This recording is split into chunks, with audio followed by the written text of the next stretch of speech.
While sorting through my late husband's belongings, I found an envelope with an address, open only after my death, without the children. I went to that address and saw a house. When I knocked on the door, a woman answered who introduced herself as, "Good day, dear listeners. It's Clara again. I'm glad you're here with me. Please like this video and listen to my story till the end, and let me know which city you're listening from.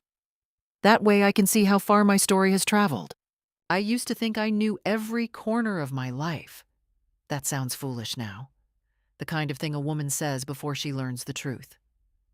But back then, sitting in the kitchen of our house in Davenport, Iowa, watching the morning light come through the yellow curtains I had sewn myself 31 years ago, I genuinely believed I understood the shape of my existence. I knew which drawer the batteries lived in. I knew that Ronald took his coffee with 1 sugar and a splash of cream, that he snored on his back and slept quietly on his side, that he hummed old Hank Williams songs while he raked leaves in October. I knew the sound of his car pulling into the driveway, that particular low rumble, and I knew without looking up from whatever I was doing that it was him and not someone else. We had raised 2 children in that house. Thomas, who now lived in Portland with his wife and twin girls, and Karen, settled in Nashville, building a career in hospital administration. We had grandchildren who called on Sundays and visited at Christmas. We had a life that was, if not spectacular, then solid. Real. The kind of life that doesn't photograph well, but feels like something when you're standing inside it. Ronald retired from his position as a civil engineer at 58 and took up woodworking in the garage. He built birdhouses, bookshelves, a rocking chair that sat on the porch for years. He was quiet by nature, not cold, just contained. He said what he meant and rarely more. I loved him for that, or I loved what I thought that was. The first signs, I realize now, had been there for years. I simply hadn't looked at them directly. There were the phone calls he took in the garage. Not every day, but often enough, maybe once every 2 weeks. He would step away from dinner or from the television and walk out through the back door with his cell phone pressed to his ear. When I asked once who it was, he said it was a former colleague dealing with a difficult situation. I believed him. Why wouldn't I? We had been married for 34 years. A person builds trust like a house, one ordinary day at a time, and by the time we were in our 60s, ours felt immovable. There was the credit card statement I found in March of 2019, the one with a charge from a florist in Columbus, Ohio. We had not been to Columbus. I hadn't received flowers.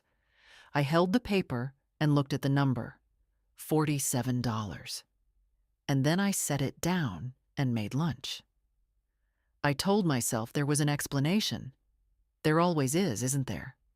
And if you love someone, you choose the explanation that lets you go on loving them. There were the 2 days in November when he told me he was visiting an old Army buddy in Cincinnati. He came back quieter than usual and went straight to the garage. I noticed, but I did not ask. That is the honest truth of it. I noticed, and I did not ask, because some part of me already understood that asking might cost me more than I was willing to pay. Ronald was diagnosed with pancreatic cancer in the spring of 2021. It moved fast, the way that particular disease does. By autumn, he was in home hospice, and by November, he was gone. I held his hand at the end. He looked at me with those pale blue eyes, and I thought I saw something there. Not just love, but something strained, like a man carrying weight he couldn't set down. I didn't understand what it meant until 8 months later, when I was finally ready to go through his desk. The house had been quiet for most of that time. Thomas and Karen had come for the funeral and stayed a week, and then life had pulled them back to their own corners of the country. I had learned, slowly, how to move through the rooms alone, how to make coffee for one, how to sleep in the center of the bed. It was a Tuesday in July when I sat down at Ronald's old oak desk and began going through the drawers. There were the usual things: warranties for appliances we no longer owned, a folder of tax returns going back to 1987, a collection of golf pencils. In the bottom right drawer, beneath a folded road atlas, I found a white business envelope. On the front, in Ronald's careful handwriting, were 2 lines: "Open only after my death." Not with the children. I sat very still for a long moment. Outside, a lawnmower was running somewhere down the street. A perfectly ordinary Tuesday sound. Then I opened the envelope. Inside was a single index card with a name and an address in Columbus, Ohio. No explanation, no letter. Just the name, Diana Cole, 412 West Haven Drive. And beneath it, in smaller letters, "You deserve to know." I set the card on the desk and pressed both hands flat against the wood to stop them from shaking. You deserve to know. What does a man mean, I thought, when he leaves those words behind? I did not sleep that night. I sat in the kitchen until 2 in the morning with a cup of tea that went cold. The index card on the table in front of me like something living. Diana Cole, 412 West Haven Drive, Columbus, Ohio. A name I had never heard. An address 3 hours from my front door. I tried to be rational about it. Ronald was gone. Whatever this was, whatever this had been, it couldn't hurt him now. The only person it could hurt was me. And I was 68 years old, a grandmother twice over. And I had survived the death of a husband. Surely, I told myself, I could survive this too. But the mind doesn't follow instructions like that, does it? By 3 in the morning, I had done the arithmetic that no wife wants to do. The florist charge in Columbus, March 2019. The Cincinnati trip in November of that same year. 2 more colleague phone calls I suddenly remembered from the following spring. A pattern that had been invisible to me while I was living inside it, but which looked perfectly clear now, laid out in sequence like tiles on a floor. 34 years. I kept coming back to that number. 34 years, 2 children, a house with yellow curtains, a porch rocking chair he built with his own hands. How long, I thought? How long, and how much of what I believed was real? By 4, I had moved from grief to something cooler. I recognized the feeling. I had felt it once before, when Thomas was 16, and I discovered he had been lying to us for months about where he was going on weekends. That same shift from hurt to clarity. Emotion doesn't leave. It just steps back and lets you think. What did I actually know? I knew a name and an address. I knew Ronald had wanted me to find it. He had written the card himself, sealed it, left it where I would find it. That mattered. He hadn't simply hidden this from me. He had chosen at the end to give me the means to discover it. You deserve to know. Why? What was I supposed to know? I thought about calling Karen. She would be sympathetic, but she would also try to manage the situation, the way she managed everything, with careful language and calm suggestions and an underlying urgency to resolve things quickly. Thomas would be gentler, but more lost. Neither of them knew their father the way I did, or the way I had thought I did. No, this was mine to carry first. Over the following 2 days, I began making a quiet inventory of our financial life, the kind of review I had never had reason to do before, because Ronald had always handled the accounts. I was not a passive woman. I had worked as a school librarian for 22 years. I managed the household I made my own decisions, but our finances had been his domain, and I had allowed that. Now I wished, bitterly, that I had paid closer attention. I went through our joint checking account, normal, expected. The retirement accounts, present and accounted for. The savings account that we had agreed on together over the years, yes, it was there.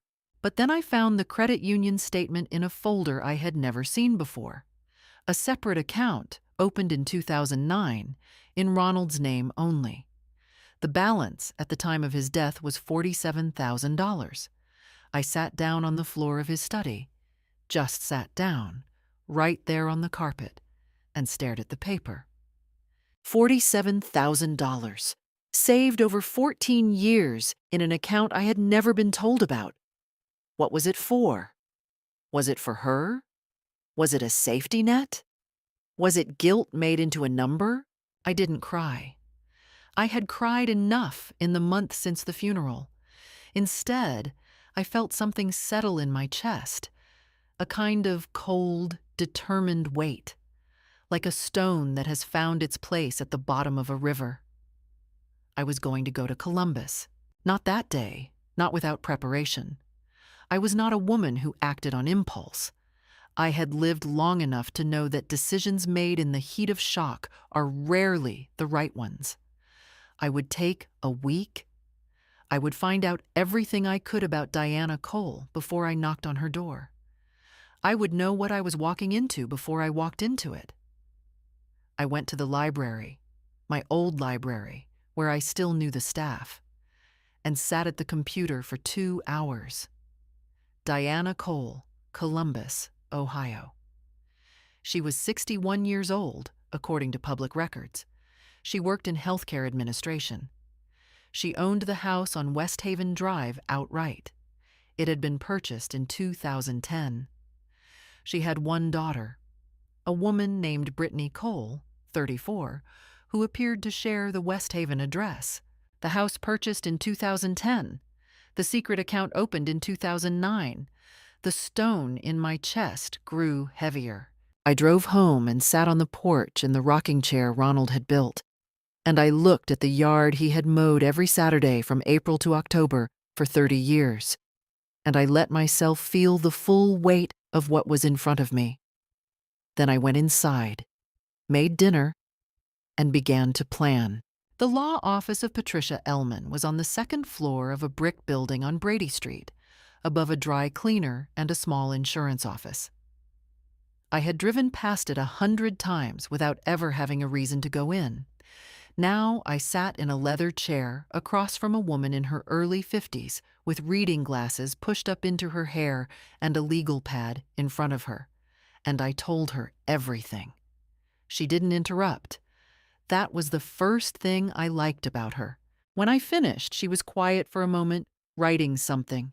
Then she looked up. "Mrs. Hayes," she said, "I want to be clear about a few things. The account in your late husband's name, depending on your state statutes and the terms of your marital estate, may well be considered marital property. The same applies to any assets that may have been directed to a third party during the marriage." "You mean gifts?" I said. "Money? Potentially, yes." She held my gaze. If funds were transferred from marital assets to this woman, for the purchase of a home, for instance, those transfers could be considered dissipation of marital assets, even post-mortem, in terms of your claim to the estate. I had not known the legal term before that morning. Dissipation of marital assets. The phrase had the precision of a surgical instrument. "What do I need to do?" I asked.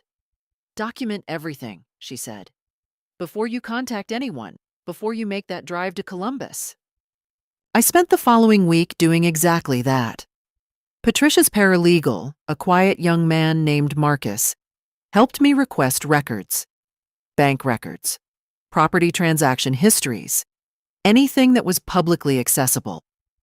I photocopied every statement from the secret credit union account.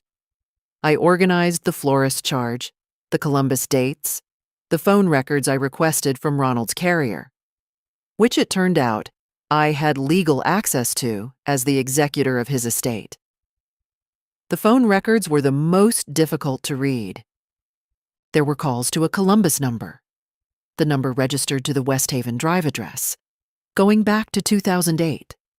At first, once every 2 weeks, then once a week.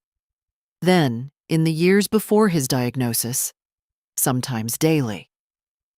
In the month before he entered hospice, the calls had stopped. I assumed he had been too ill. Or perhaps he had told her. Had he told her he was dying? Had she known he had a wife, a home, children in Portland and Nashville? These were questions I couldn't answer from a distance. They were questions I would have to ask in person. But something happened before I made that drive. Something I hadn't anticipated. On a Thursday morning, 11 days after I had found the envelope, I received a phone call from a number I didn't recognize. Columbus area code. The voice on the other end was young, carefully controlled. "Is this Marjorie Hayes?" "It is," I said. A pause. "My name is Brittany Cole. I think you've been asking questions about my mother." I was standing in my kitchen. I pressed my hand against the counter. "I have been gathering information, yes," I said. "That is my right. I just want to understand what you're planning." Her voice was steady, but underneath it was something else. Was it nervousness? Preparation? "My mother is a private person. She's already grieving." That word landed like something thrown. "Grieving?" "Yes," I said after a moment. "So am I." Brittany Cole said nothing. "I'll be in Columbus next week," I said. "I think we all have things we deserve to understand."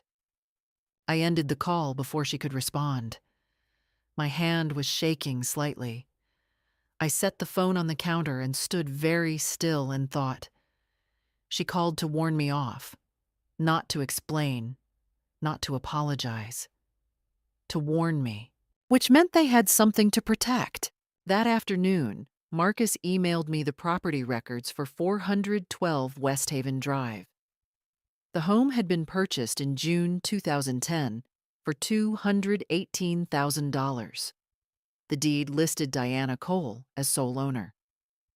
But the down payment, $54,000, had been made by wire transfer from an account I didn't recognize. I brought the routing number to Patricia that same afternoon. She looked at it for a long time. Then she looked at me. "Mrs. Hayes," she said quietly, "this account was opened by Ronald in 2009. The one you found the statements for, the $47,000 remaining in the account, the $54,000 wire transfer in 2010. He had funded her house." I sat with that for a long moment. The full, undeniable weight of it.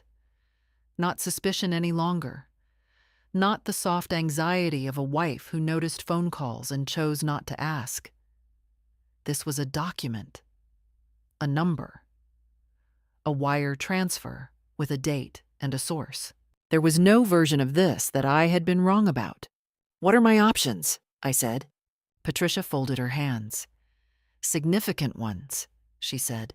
I drove home in the early evening, the sky going orange over the river, and I felt, for the first time since I had found that envelope, something that wasn't grief or fear. I felt ready. I drove to Columbus on a Wednesday morning in late August. I had asked Patricia whether she thought it was safe to go alone, and she had said, "Legally, you have every right to speak to a private citizen on public property. Keep it to the doorstep if you can. Don't go inside unless you feel completely comfortable." I had taken note of that and packed light. A folder of documents, a small recording device that Patricia had confirmed was legal to use in Ohio under single-party consent law, and the index card, which I had carried with me since I found it. The drive through Ohio was flat and golden with late summer. I listened to the radio and drank coffee from a travel mug and tried to feel ordinary. It almost worked. West Haven Drive was a quiet residential street, ranch-style houses, Mature trees, the particular stillness of a neighborhood where most people were at work by mid-morning. Number 412 had a neat front yard, a flower bed with late-season zinnias, a wind chime by the door. She had made a home here, with his money, while I was in Davenport sewing curtains and raising children and believing in my marriage. I knocked. The woman who answered the door was small, perhaps 5'3", with dark gray hair cut to her jaw and careful eyes. She knew immediately who I was. I could see it in the way her expression shifted, not to surprise, but to something prepared. "You must be Marjorie," she said. "I am," I said. "And you're Diana." She stepped back. "Come in." I had intended to stay on the doorstep, but I went in. The living room was comfortable and tasteful. A woman who had made her life deliberately, with attention. There were photographs on a shelf. In one of them, I saw Ronald, younger, maybe 10 years ago, standing at a lake with Diana beside him and a younger Brittany behind them. A family portrait. I stood in front of it for a moment without speaking. Diana sat down on the sofa and folded her hands. "I don't know what he told you," she said, "or what he left you.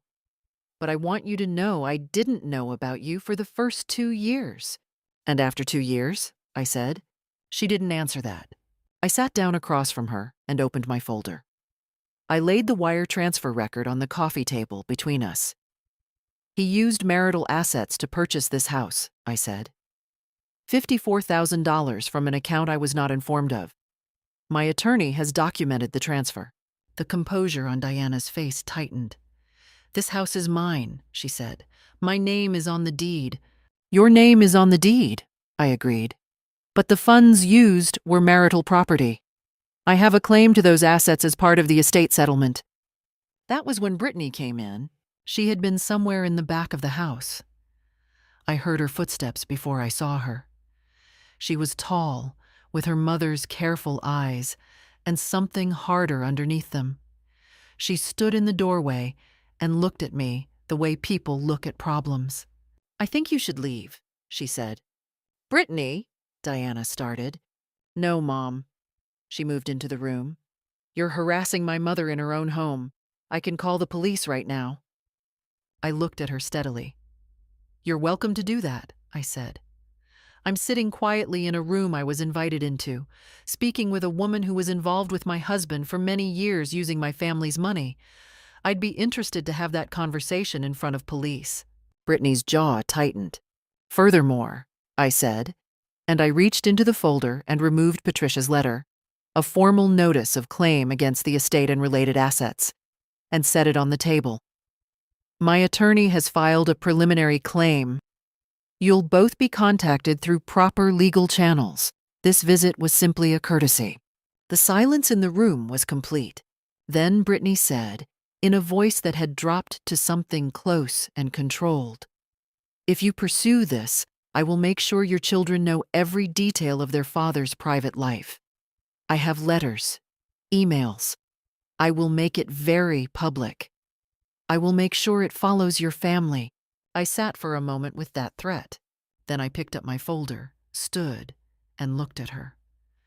"My children," I said, "deserve the truth about their father. If you release those letters, you'll be saving me a difficult conversation." I picked up my bag. "Good afternoon."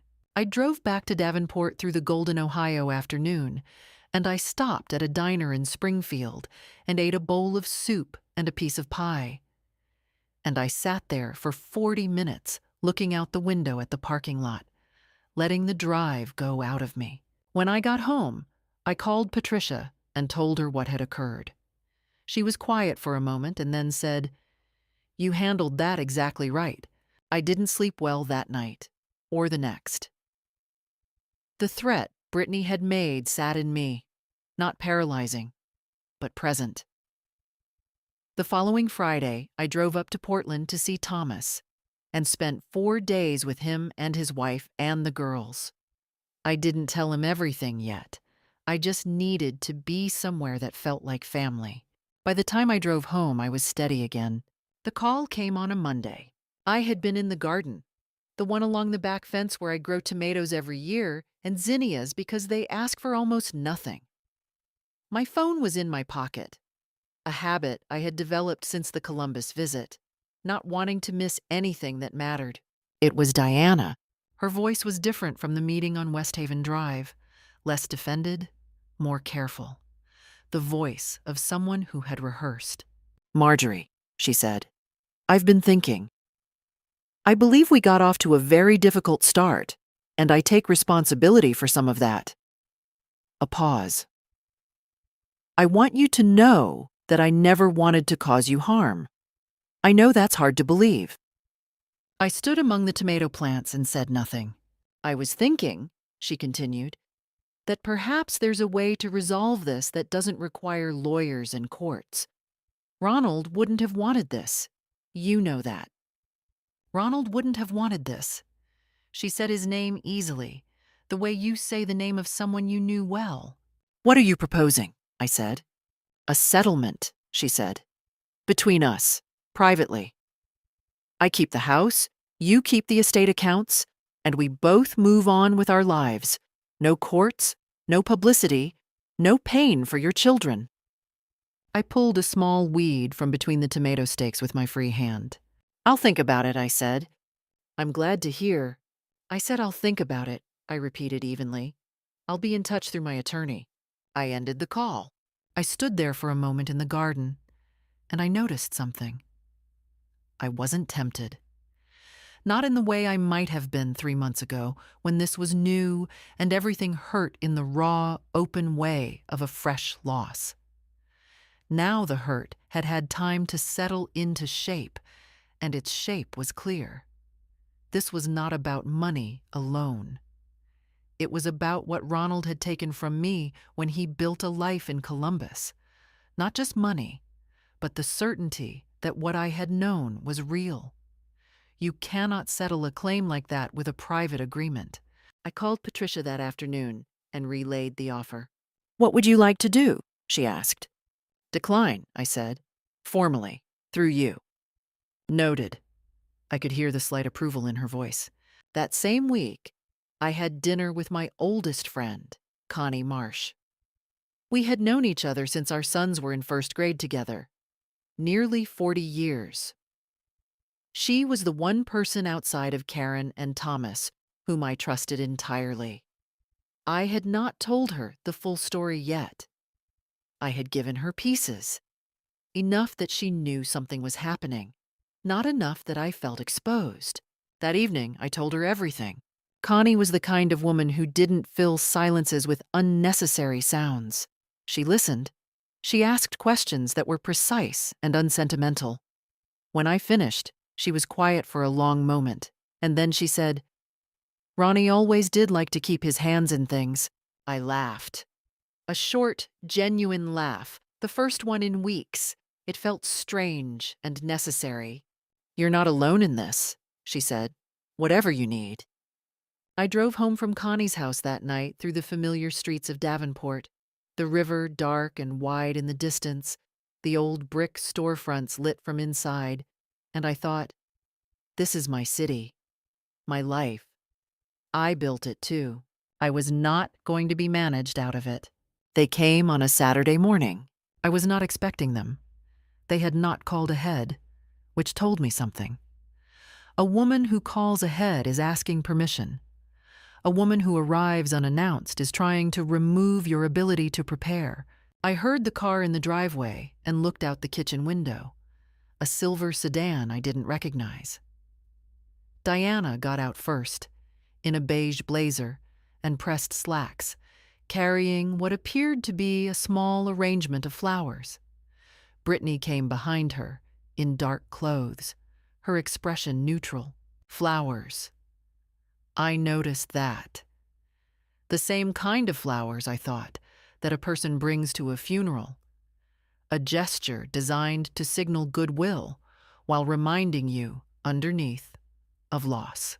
I went to the front door and opened it before they knocked. I wanted them to know that I had seen them coming, that I had been watching.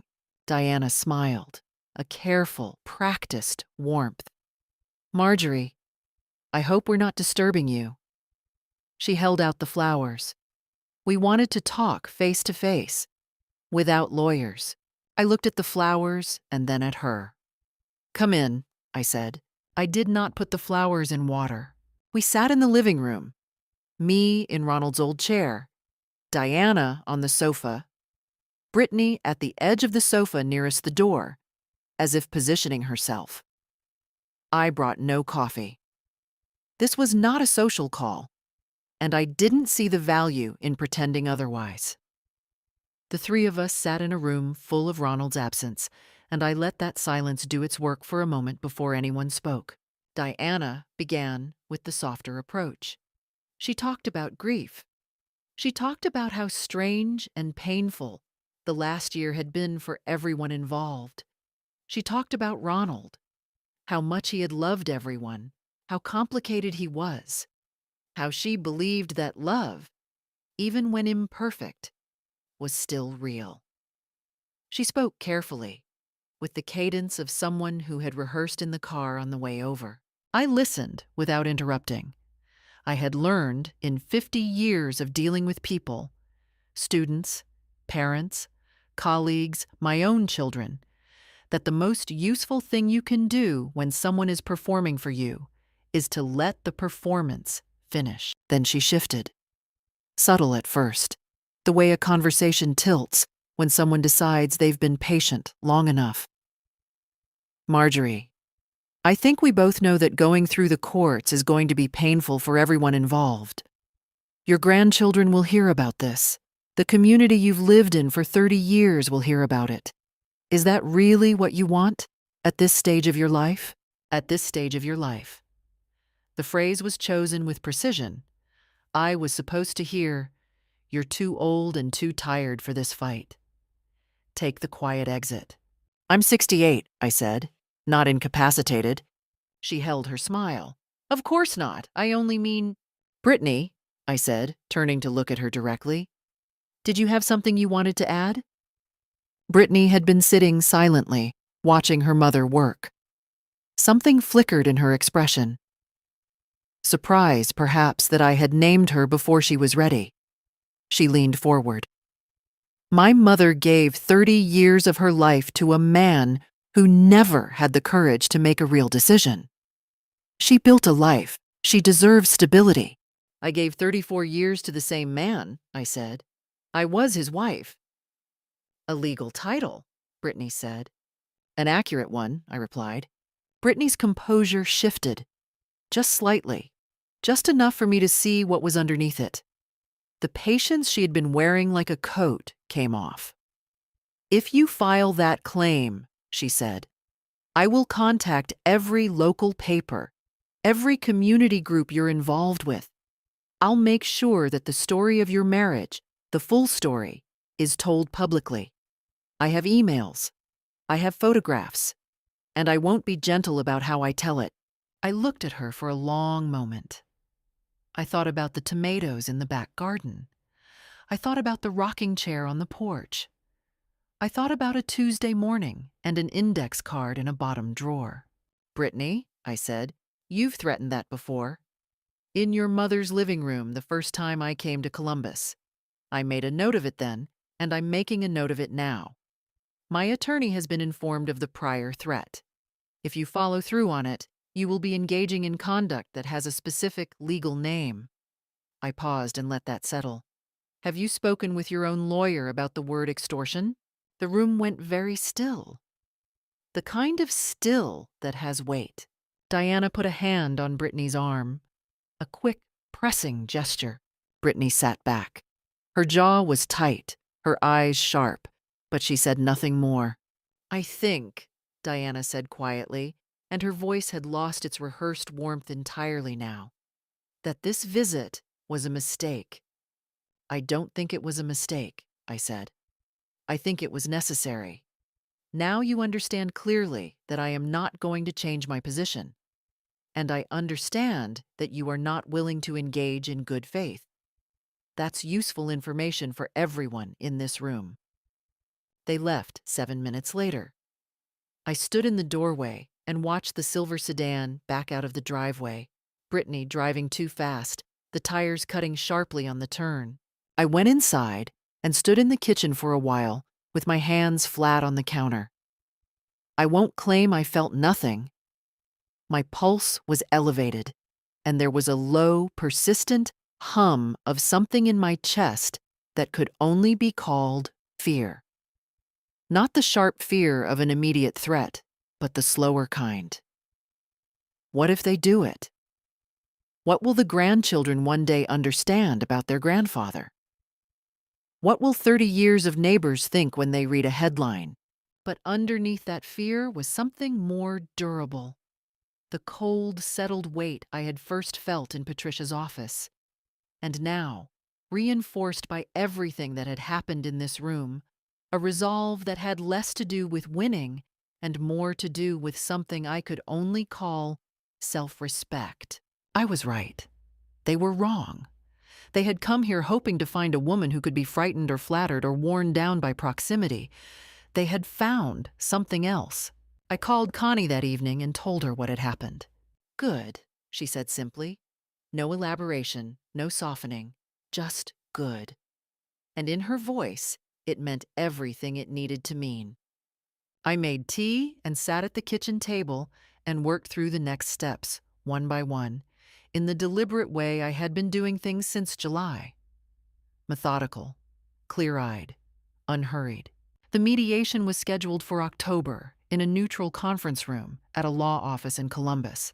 Patricia had advised mediation before any court filing, as it was faster and, if successful, would save everyone considerable cost. What she did not say, but what I understood, was that mediation had another purpose. It put Diana and Brittany in a room with the documents. I arrived 15 minutes early. I wore a dark blue dress that Karen had given me for my birthday 2 years ago, and I brought my folder, now thick with documentation, and a yellow legal pad on which I had written in my own hand a timeline of every financial transaction we had traced. Diana arrived with a lawyer I didn't recognize, a young man in a new suit who looked slightly underprepared. Brittany sat beside her mother in a charcoal blazer, her arms crossed. Patricia sat beside me, unhurried. The mediator, a retired judge named Howard Greer in his early 70s, asked each side to present their position. Diana's lawyer spoke first.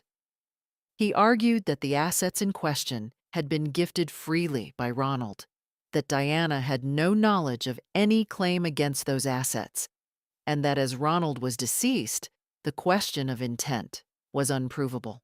Patricia waited. Then she laid out our documents in sequence, precisely and without drama. The credit union account, opened 2009. The wire transfer to the West Haven property, June 2010.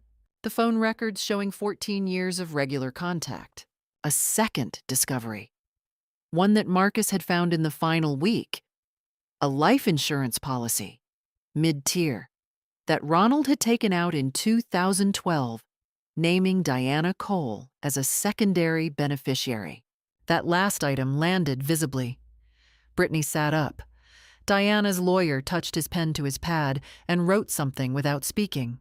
Judge Greer looked at the documents for a long time.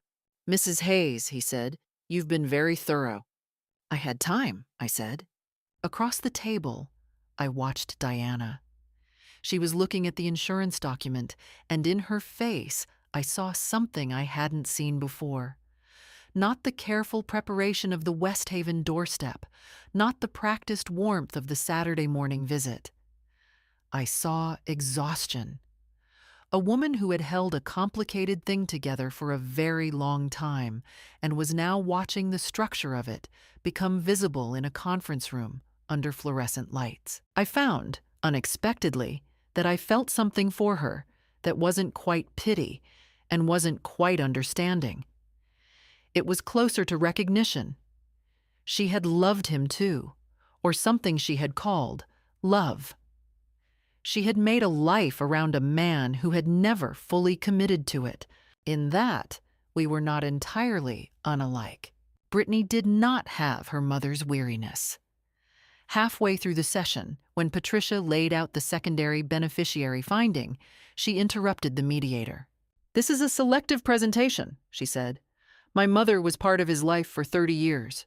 You can't reduce that to a wire transfer."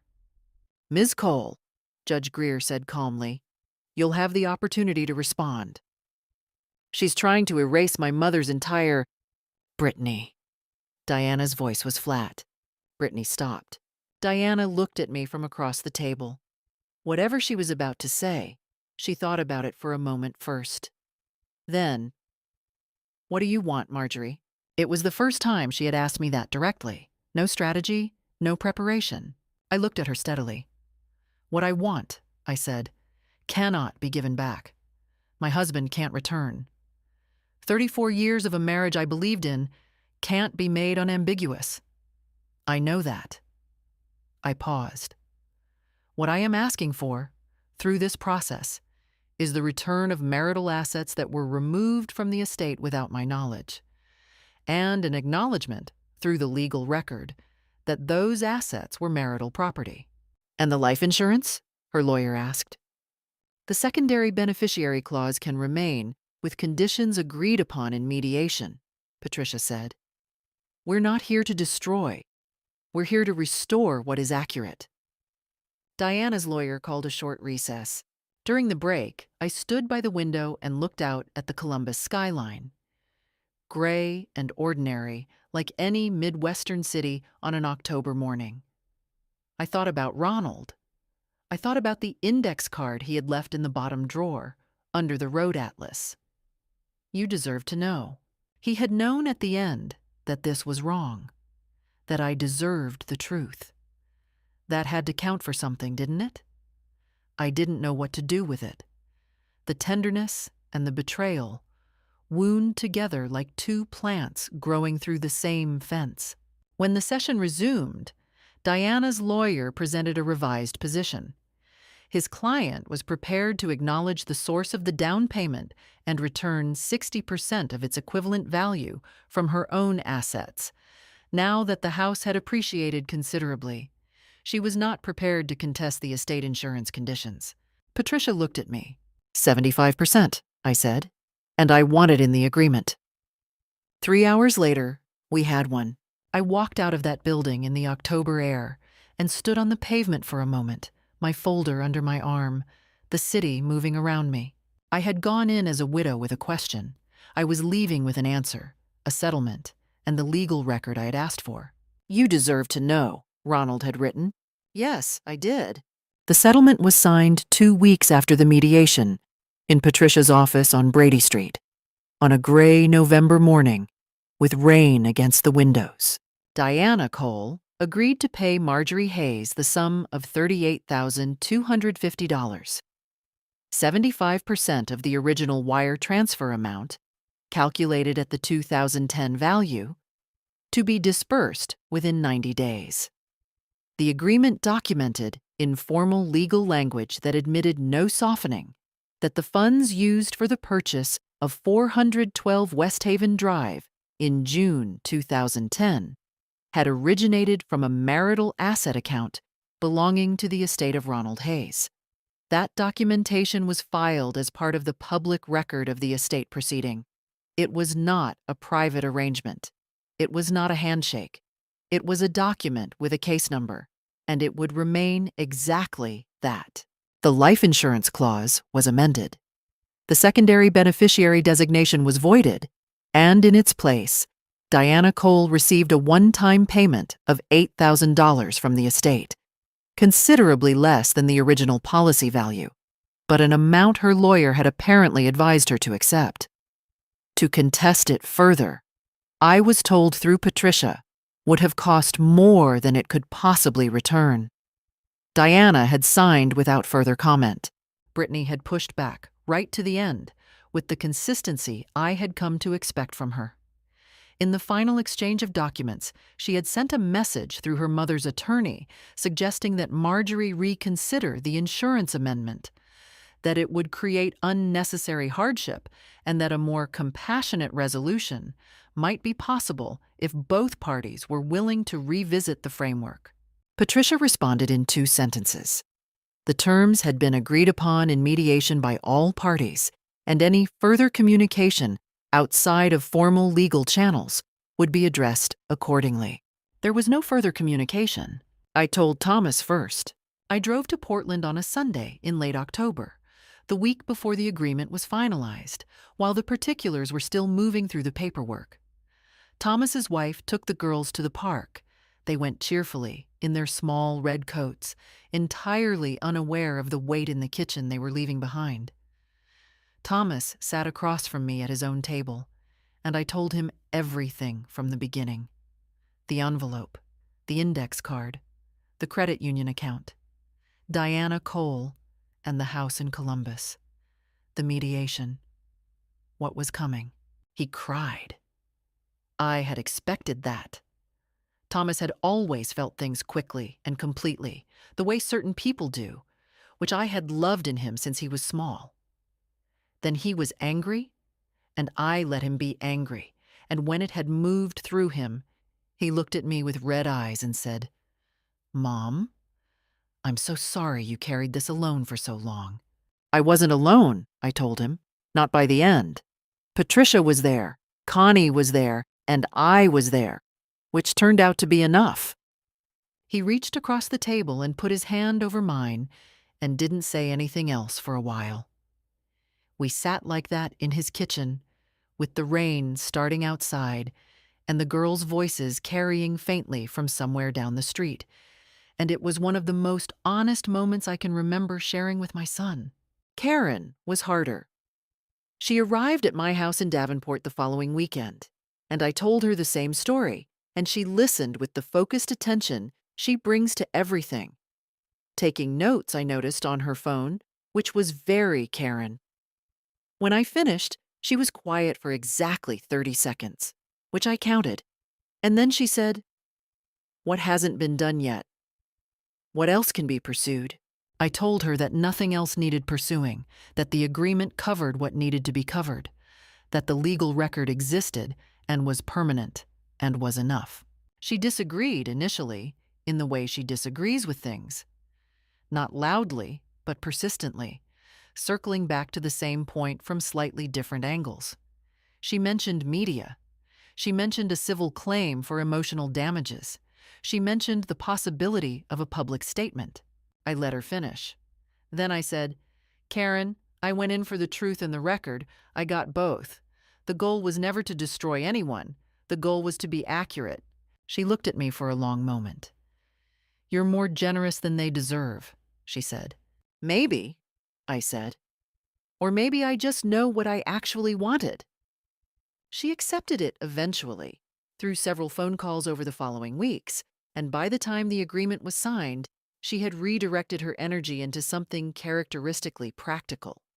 She had quietly researched estate planning resources and sent me a very thorough email about updating my own documents, which I read and appreciated and mostly followed. There was one final matter that I had been thinking about since the summer. Connie had asked me, some weeks after the mediation, whether I had decided what to do with Ronald's desk. It was still in the study, exactly where it had always been. The oak surface where he had sat for 30 years, doing his taxes, writing his letters, building, apparently, the architecture of a second life. It was a good desk. Solid joinery, deep drawers, the kind of piece that would outlast everyone in the story. I thought about it for several days. Then I called a carpenter who had been recommended by the woodworking club Ronald had belonged to, a quiet man named Gary, who came over on a Thursday morning and looked at the desk with the respectful attention of someone who understands furniture. I explained what I wanted: the same piece, refinished. New stain, lighter, closer to honey than the dark walnut it had been.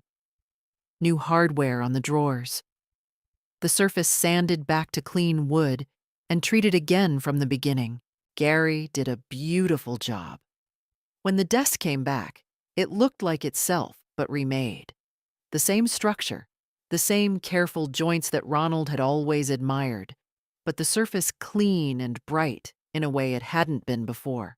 I moved it from the study into the living room, beneath the window that looks out onto the front yard. I put my books on it, and the photograph of the children at Christmas 3 years ago, and the small green lamp I had always liked, but which had lived, until now, in a corner of the bedroom where it wasn't fully used. It was my desk now. It had always been partly mine, in the way that everything in a marriage is partly both people's. Now, it was mine without qualification. The check from Diana Cole arrived on a Tuesday morning, exactly within the 90-day window, in a plain envelope with no note inside. Just the check, made out to Marjorie E. Hayes in the agreed amount, with Diana's signature at the bottom, in the careful handwriting of someone who had thought about every letter before she wrote it. I looked at it for a moment, just looked, without hurrying to do anything with it. Then I drove to the bank and deposited it into a college savings account I had opened the previous week, in the names of my 2 granddaughters in Portland. Their grandfather had funded a house in Columbus.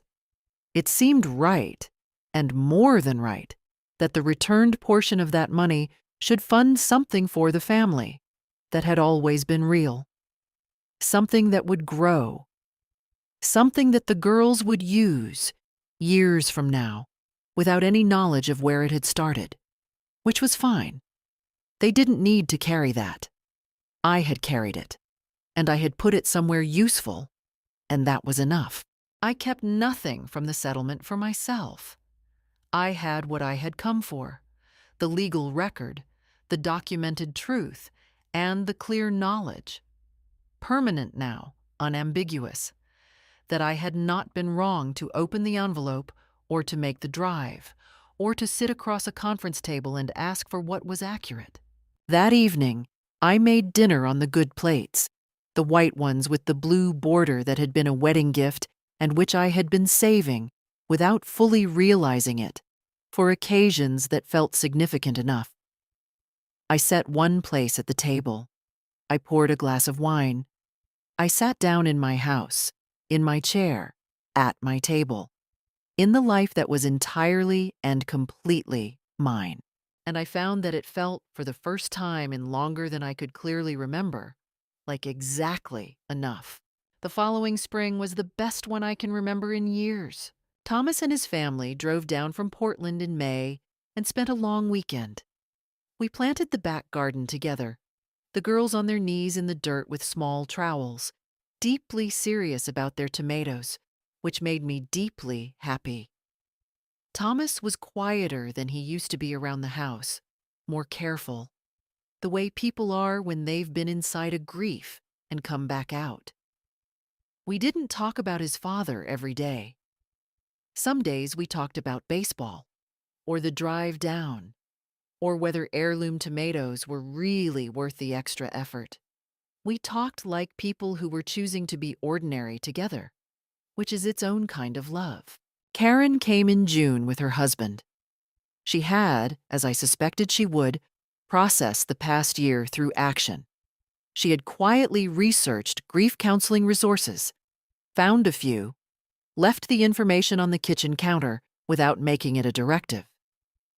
It was the kindest possible version of herself. I made an appointment. It turned out to be useful.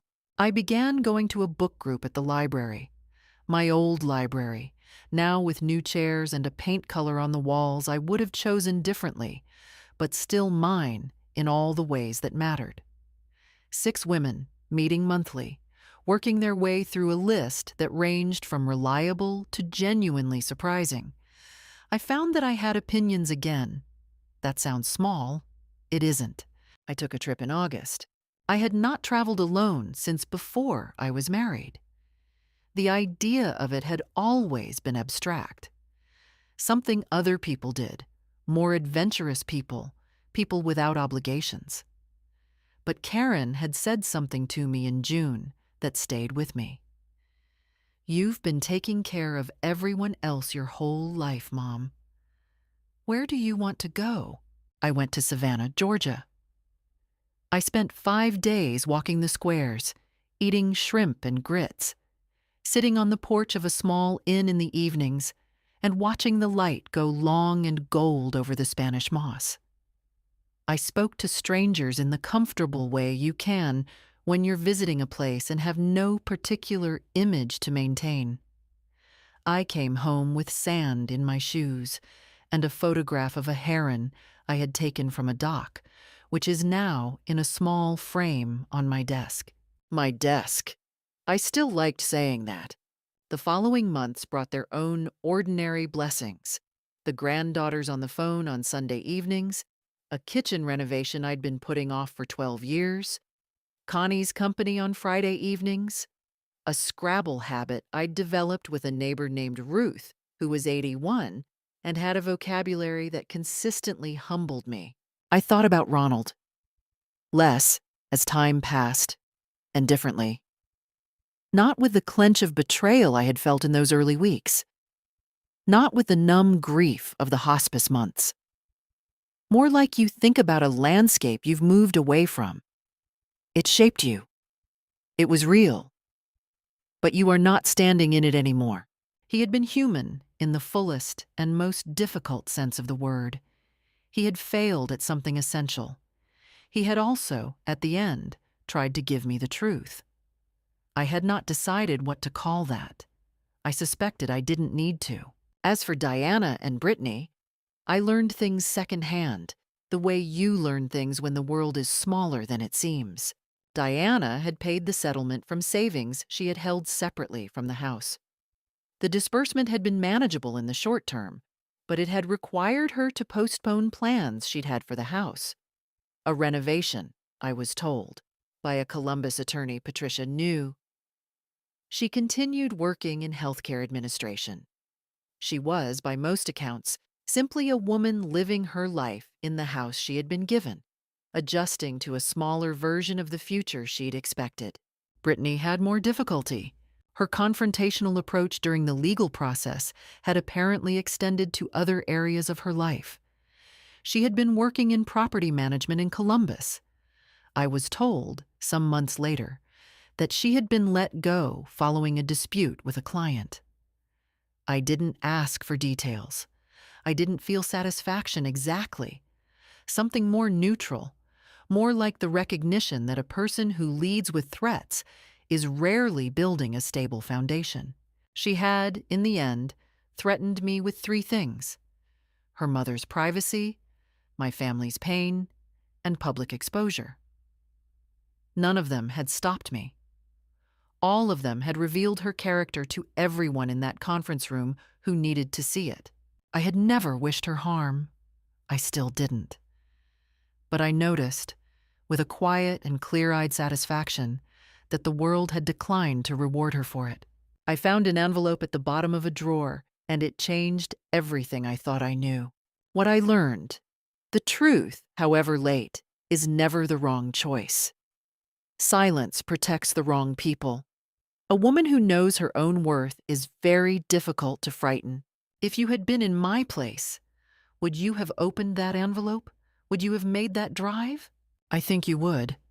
I think most of us, given the chance to finally know, will take it. If this story reached you, leave a comment below. Subscribe for more. Thank you for listening.